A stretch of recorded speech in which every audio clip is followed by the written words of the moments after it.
ಹೆಂಗ್ ಪ್ರಿಪೇರ್ ಆಗಿದ್ದೀರಾ? ಏನು ಓದಿಲ್ಲ ಅಕ್ಕ, ತುಂಬಾ ಬೇಜಾರಾಗ್ತೈತೆ ಮನ್ಸಿಗೆ. ಎಕ್ಸಾಮು ಈ ತರ ಸ್ಟ್ರಿಕ್ಟ್ ಇರಬಾರ್ದಾಯ್ತು ಅಂತ ನಮ್ಗೆ ಅನಿಸ್ತೈತೆ. ಸ್ಟ್ರಿಕ್ಟ್ ಮೂರ್ ಎಕ್ಸಾಮ್ ಈ ಸತಿ ಇರೋದು ಐಕ್ಳಿಗೆಲ್ಲ ಹುಡುಗರ್ಗೆ ಅದೆಲ್ಲ ಬರ್ಸೋದ್ಕಿಂತ ಮುಂಚೆ ಇದ್ರಲ್ಲೇ ಪಾಸ್ ಮಾಡ್ಬಿಟ್ರೆ ಏನೋ ಒಳ್ಳೇದು ಅಂತ ನನ್ನ ಅನಿಸಿಕೆ ಅನ್ಸುತ್ತೆ.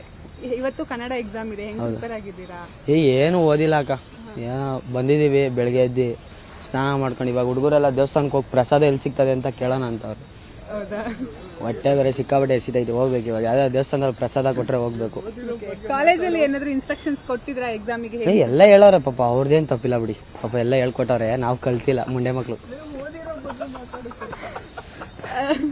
ಹೆಸರು ಗಗನ್ ಅನ್ಬಿಟ್ಟು. ಓಕೆ, ಎಕ್ಸಾಮ್ ಒಂಚೂರು ಓದಿಲ್ವಾ ಹಾಗಾದ್ರೆ? ಏನೋ ಒಂದ್ ತಕ್ಕ ಮಟ್ಟಿಗೆ ಪಾಸ್ ಆದ್ರೆ ಸಾಕು, ಫೇಲ್ ಆಗೋದ್ ಬೇಡ, ಪಾಸ್ ಆದ್ರೆ ಸಾಕು. 35 ಬಂದ್ರೆ ಸಾಕು. ಒಂದ್ 24, ಅವ್ರು ಎಷ್ಟು ಹೇಳಿರೋದು 24 ಅಲ್ವೇನಾ? 24 ಬಂದ್ರೆ ಸಾಕು. ಚೆನ್ನಾಗಿ ಓದ್ಬಿಟ್ಟು ಹೋದ್ರೆ AC ಕೆಳಗಡೆ ಕೆಲಸ, ಓದ್ಲಿಲ್ವಾ ಬಿಸಿಲು ಕೆಳಗಡೆ ಕೆಲಸ ಅಷ್ಟೇ. ನಮ್ಮ ಹುಡುಗರು ಅವ್ರೆ.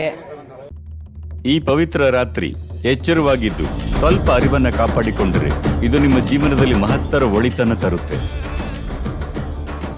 ಆದಿಯೋಗಿಯ ಅನುಗ್ರಹದಲ್ಲಿ ಶಕ್ತಿಯುತಗೊಳಿಸಿದ ರುದ್ರಾಕ್ಷವನ್ನು ಉಚಿತವಾಗಿ ಮನೆಗೆ ತಲುಪಿಸಲಾಗುವುದು.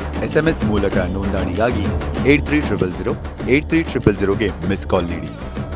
ಇದು ನಿಮ್ಮೆಲ್ಲರಿಗೂ ಕೇವಲ ಜಾಗರಣೆಯ ರಾತ್ರಿಯಲ್ಲ, ಜಾಗೃತಿಯ ರಾತ್ರಿ ಆಗಬೇಕು. ನಮ್ಮ ಹುಡುಗರು ಅವರೇ ಫೋನ್ ಮಾಡ್ತಾರೆ, ಮಚ್ಚ ಓದಿದ್ಯಾ ಅಂತ ಕೇಳ್ತಾರೆ. ಸುಮ್ನೆ ಫೋನ್ ಮಾಡಿ ತಲೆ ತಿಂತಾರೆ. ನಾವು ಓದೋರೆ ಏನು ಓದೋರೆ ಏನಿಲ್ಲ. ಇವತ್ತು ಗೊತ್ತಾಗುತ್ತೆ ಅವ್ರ ಬಂಡವಾಳ. 2 ವರ್ಷದಿಂದ ನೋಡಿದೀವಿ ನಾವು, ಇವ್ರು ಹೆಂಗ್ ಮಾಡಿದ್ರು ಅವ್ರು ಹೆಂಗ್ ಮಾಡಿದ್ರು ಅಂತ. ಈ ವರ್ಷ ಗೊತ್ತಾಗುತ್ತೆ ಅವ್ರ ಬಂಡವಾಳ. ಹೌದು, ನಮ್ದು ಎಕ್ಸಾಮ್. ಏನಿಲ್ಲ, ಹೋಗೋದು ಸುಮ್ನೆ ಕುತ್ಕೊಳ್ಳೋದು, ಬರೋದು ಈಚೆಗೆ. ಇವಾಗ ಹೋಯ್ತಾ ಎಲ್ಲಾರ ಪ್ರಸಾದ ಸಿಕ್ಕರೆ ದೇವಸ್ಥಾನದಲ್ಲಿ ಹೋಗಿ ತಿನ್ಕೊಂಡು ಹೋಗ್ತೀವಿ ಒಳಗಡೆ ಸುಸ್ತಾಗ್ದಂಗೆ. ಏನು ರೀಸರ್ಚ್ಗೆ ಅರ್ಜೆಂಟ್ ಆಗ್ತೈತೆ, ನೀವು ಬೇರೆ ಕ್ವಶನ್ ಮೇಲೆ ಕ್ವಶನ್ ಕೇಳ್ತಾ ಇದ್ದೀರಾ. ನಾನು ಹೊರಗಡೆ ಹೋಗ್ಬೇಕು ಇವಾಗ. ಇಷ್ಟು ಹೇಳಕ್ ಇಷ್ಟಪಡ್ತೀನಿ ಫ್ರೆಂಡ್ಸ್, ಬಾಯ್. 3 ಅವರ್ ಎಕ್ಸಾಮ್ ಇದೆ, 3 ಅವರ್ ಕೂಡ ಎಕ್ಸಾಮಿನೇಷನ್ ಹಾಲ್ ಅಲ್ಲೇ ಇರಬೇಕು. 3 ಅವರಲ್ಲಿ ಎಕ್ಸಾಮ್ ಯಾರು? ಹೆಣ್ಣೆಕ್ಳು ಇಡ್ತಾರೆ, ಗಂಡೆಕ್ಳು ಇಡ್ತಾರೆ. ಸುತ್ತ ನೋಡೋಣ, ಮಾತಾಡೋಣ. ಮಾತಾಡ್ಲಿಲ್ಲ ಅಂದ್ರೆ ಹೊರಗಡೆ ಬಂದ್ಮೇಲೆ ಮಾತಾಡೋಣ. ಸಿಗ್ತಾರೆ, ಎಲ್ಲ ಹೋಗ್ತಾರೆ. ಇನ್ನ ಎಷ್ಟು 6 ಸಬ್ಜೆಕ್ಟ್ ಇರೋದು. 6 ಸಬ್ಜೆಕ್ಟ್ ಅಲ್ಲಿ ಡೈಲಿ 2 ಅವರ್ ಅಂದ್ರೆ ನಿಂತ್ಕೊಂಡು ನೋಡಕ್ಕೆ ಸಾಕು. ನಮ್ಮ ಮನ್ಸು ಪೆನಲ್ಲಿ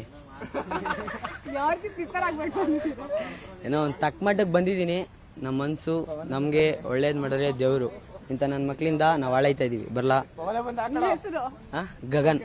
ಬುಕ್ ಇಟ್ಕೊಂಡ್ರೆ ಬಟರ್ಫ್ಲೈ ಬೇರೆಯವ್ರಿಗೆ ಹೋಗಿಂದ ಬರ್ತವೆ. ಇದ್ ಕಡೆ ನೋಡ್ರೆ ರಾಹುಲ ಕಬಾಬ್ ಬರ್ತಾನೆ. ಏನ್ ಓದೋಣ ನಾವು? ಈ ತರ ಹಿಂಸೆ ಕೊಟ್ರೆ ಬದುಕ್ತೀವ ನಾವು? ಏನ್ ಮಾಡೋಣ? ನೈಟ್ ಎಲ್ಲ ಕುತ್ಕೊಂಡು ಓದಿದೀನಿ, ಏನ್ ಬರುತ್ತಾ ಏನೊಂದು ಬರ್ದು ಬರ್ತೀನಿ. ಮ್ಯಾಮ್ ನಮಗೆ ಇಷ್ಟ ಮ್ಯಾಮ್. ಒಂದ್ರಲ್ಲಿ ಪಾಸ್ ಆದ್ರೆ ಇನ್ನೊಂದ್ರಲ್ಲಿ ಪಾಸ್ ಆಯ್ತೀವಿ. ಅಂದ್ರೆ ಇಂಟರ್ನಲ್ ಇದು ಬರಲ್ವಲ್ಲ ನಮ್ಗೆ. ಬೆಟ್ರು 3 ಇದೆ. 24 ಸಾಕು, 35. ಇಲ್ಲ ಮ್ಯಾಮ್, ಕನ್ನಡ ಎಕ್ಸಾಮ್ ಅಂತೂ ಕಷ್ಟನೇ ಪಡಲ್ಲ, ಫುಲ್ ಈಸಿ ಇರತ್ತಲ್ಲ, ಬರ್ಬಿಡ್ತೀವಿ. ಇಲ್ಲ ಮ್ಯಾಮ್, ಬೆಳಗ್ಗೆ ಬೇಗ ಓದಿದ್ದೀನಿ ಅಷ್ಟೇ. ಇಲ್ಲ ಮ್ಯಾಮ್, ಓದಿದ್ದೀನಿ ವರ್ಷದಿಂದ. ಅಲ್ಲ, ಕನ್ನಡ ಅಲ್ವಾ ಮ್ಯಾಮ್, ಪಾಠ ಹೇಳಿರ್ತಾರೆ, ಕೇಳಿರ್ತಾರೆ. ಮ್ಯಾಮ್ ಪವನ್ ಅಂತ. ಇಲ್ಲಿ ನಿಂತು 1 ವರ್ಷದಿಂದ ಓದಿದ್ರೆ ನೀನ್ ಯಾಕೆ ನಿನ್ನೆ ಓದ್ತಾ ಇದ್ದೆ? ನಾನ್ ಕೇಳೋದು